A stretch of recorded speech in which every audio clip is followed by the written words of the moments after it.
Welcome to our daily reflection for this Saturday, January 9th. We're going to talk about the secret to humility. And we find that especially in the gospel reading. So I want to turn to the gospel reading, and it tells us a story from the gospel of John after, Jesus has encountered John the Baptist and been baptized, and he's done the wedding feast at Cana. He gathers his disciples in the region of Judea, and John is with his disciples. And so we got two crowds, and there's a little tension that happens. And the disciples of John get a little jealous that this guy that John baptized and spent time with, he's getting a following of his own. And he's drawing more crowds than they are now. So John was kind of the hit thing as John the Baptist. He was a prophet. Everybody was coming out to him. But now the crowds are starting to go after Jesus.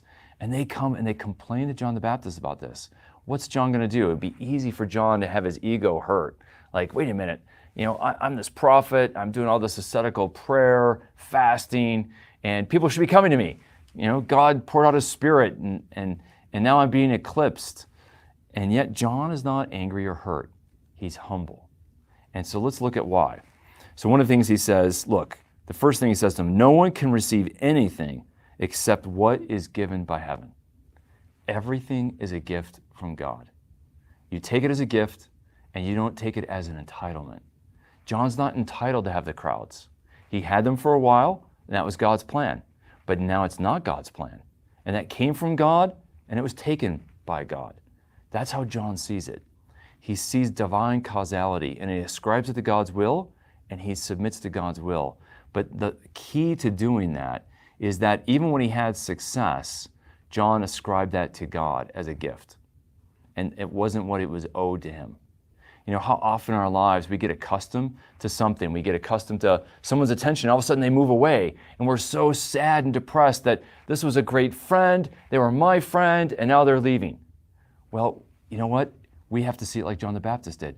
It was a gift that we had them while we did. But now, maybe your good friend Ryan moves on, and you have to be grateful for the time you had. But then you have to realize that it all comes from God anyhow. And again, getting out of the mindset of entitlement is one of the important things that John shows us. And then John uses an analogy. He says, look, Jesus is like the bridegroom, and the one who has the bride is the bridegroom.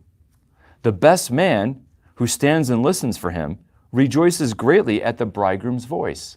In other words, John's saying, look, I wasn't the bridegroom ever in this story. Jesus was, right?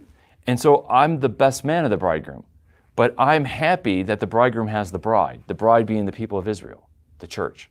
I'm happy. I rejoice because I want what's best for the bridegroom because he's my friend, right? And then he goes on, he says, so this joy of mine has been made complete. He, referring to Jesus, must increase, I must decrease. What humility for John.